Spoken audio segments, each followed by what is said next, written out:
혹시 사람들로 꽉 찬 공간에 있으면서도 왠지 모르게 텅 빈 것 같은 기분 느껴본 적 있으세요? 막 시끌벅적한 모임 한가운데서 갑자기 나만 혼자인가? 이런 생각이 스치는 그런 순간이요? 오늘 저희가 함께 파헤쳐볼 자료가 바로 그 순간에 대한 일종의 수사 파일 같은 건데요. 연결 속의 고독, 현대인의 외로움 심리라는 제목의 심리대화 스크립트인데 이게 꽤 흥미롭더라고요. 우리 모두가 겪는 이 유령 같은 외로움의 정체를 밝히기 위한 단서들이 가득 담겨 있거든요. 오늘 저희의 임무는 명확합니다. 이 단서들을 하나씩 따라가면서 현대인의 외로움을 만들어내는 진짜 범인이 누군지 함께 추적해보는 거죠. 자, 첫 번째 단서부터가 우리의 상식을 완전히 뒤집어요. 보통 우리는 친구가 적거나 주말에 약속이 없으면 나 외롭다 이렇게 생각하잖아요. 네, 그렇죠. 보통 그렇게들 생각하죠. 그런데 이 자료는 단호하게 말해요. 외로움은 당신의 연락처에 몇 명에 저장되어 있는지와는 거의 관련이 없다고요. 맞아요. 그게 이 논의의 가장 핵심적인 첫 번째 발견이죠. 외로움은 외부의 조건이 아니라 우리 내면에서 울리는 일종의 경고음 같은 거예요. 경고음이요? 네. 심리학적으로는 주관적 연결감의 부재라고 표현하는데 좀 쉽게 말하면 내 뇌가 나는 지금 안전하게 연결되어 있지 않다는 신호를 보내는 상태인 거죠. 그러니까 주변에 사람이 100명이든 1000명이든 내 마음이 그 신호를 받지 못하면 외로움이라는 경고등이 탁 켜지는 겁니다. 와, 내면의 경고음이라니 생각도 못 해봤어요. 그러니까 이건 사람 숫자를 세는 인고조사가 아니라 내 마음의 상태를 측정하는 일종의 기상예보 같은 거군요. 아, 비유가 좋네요. 네. 그 말을 들으니까 갑자기 이해가 돼요. 왜 그렇게 많은 사람에게 둘러싸인 파티에서도 섬처럼 느껴질 때가 있었는지. 그건 제 뇌가 야, 여기엔 진짜 연결이 없어 라고 소리치고 있었던 거네요. 정확해요. 반대로 정말 마음이 통하는 단 한 사람과 함께 있다면 세상 누구보다도 충만하다고 느낄 수 있잖아요. 이건 처음부터 관계의 양이 아니라 질의 문제였다는 아주 강력한 증거인 거죠. 그러네요. 그런데 이 수작 파일, 여기서 더 흥미로운 지점으로 넘어가요. 이 외로움이라는 경고음을 느끼는 사람들이 보이는 아주 좀 기이한 행동 패턴이 있다는 거예요. 아, 그 부분 말이죠. 네, 경고음이 울리면 도움을 요청해야 할 것 같은데 정반대로 행동한다는 거죠. 오히려 더 괜찮은 척, 더 활기찬 척, 누구보다 행복한 척을 한대요. 바로 그 지점이 현대인의 외로움을 더 깊은 미궁으로 빠뜨리는 함정이에요. 내면의 공허함을 감추기 위해서 외부 활동에 더 집착하게 되는 거죠. SNS에 멋진 휴가 사진을 올리고 수많은 모임에 얼굴을 비추지만 그 모든 쇼가 끝나고 집에 혼자 돌아왔을 때 더 거대한 공허함과 마주하게 되는 거예요. 겉으로 보이는 모습과 내면의 감정 사이의 격차가 벌어질수록 외로움의 골은 더 깊어질 수밖에 없어요. 그게 바로 이 사건의 가장 큰 미스터리 같아요. 연결이 부족해서 외로운 거라면 우리는 지금 그 어느 시대보다 더 많이 연결되어 있잖아요.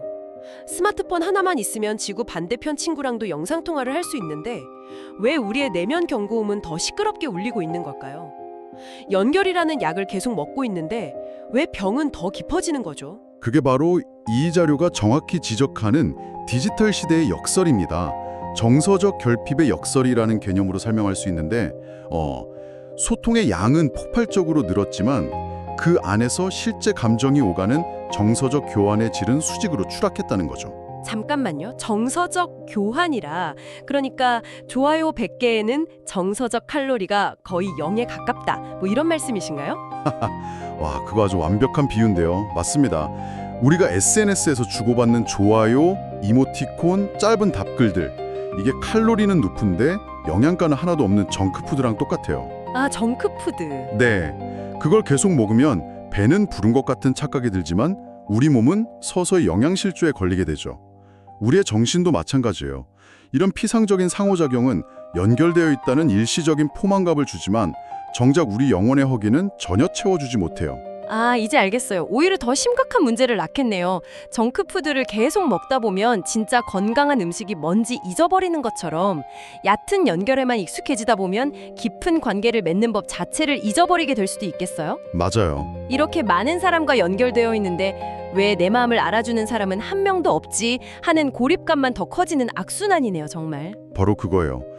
디지털 소통은 즉각적이고 손쉬운 연결의 감각을 주지만 그건 진정한 유대감에서 오는 깊은 정서적 충만함과는 완전히 다른 종류의 감정이죠. 그런데 여기서 이런 의문이 들어요.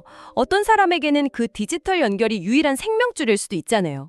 몸이 아파서 밖을 못 나가거나 낯선 곳에 혼자 뚝 떨어져 있는 사람에게는 그 좋아요 하나, 짧은 메시지 하나가 절실할 수도 있는데 이 자료는 그런 점은 어떻게 보고 있나요?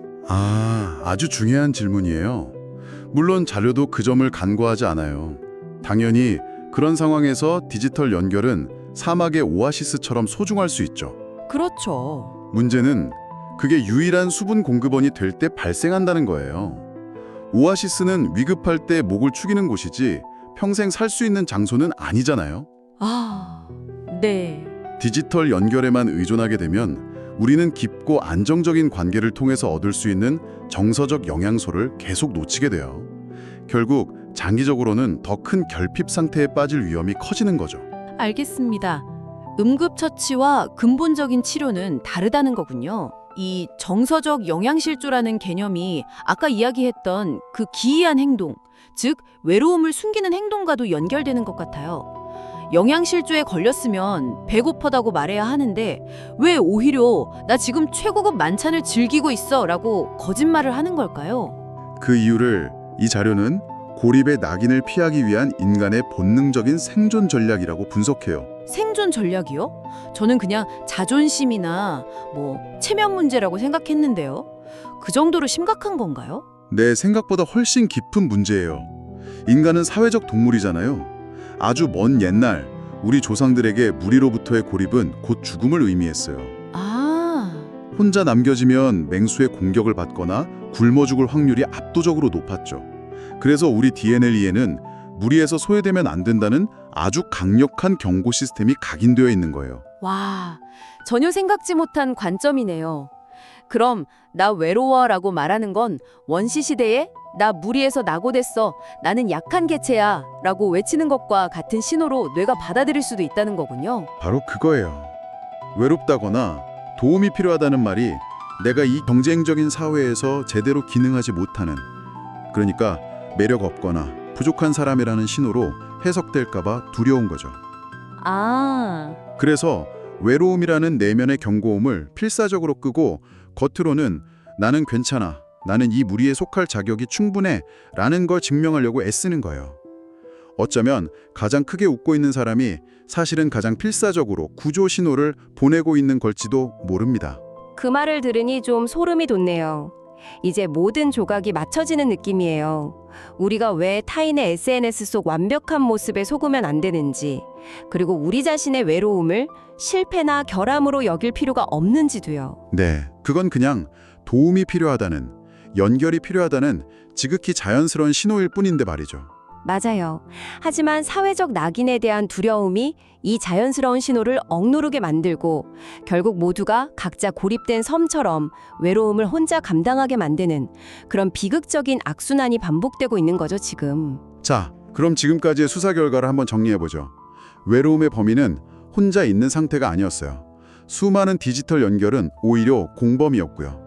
사람들은 생존 본능 때문에 이 범인의 존재를 숨기고 있었어요. 그럼 이제 가장 중요한 질문이 남았네요.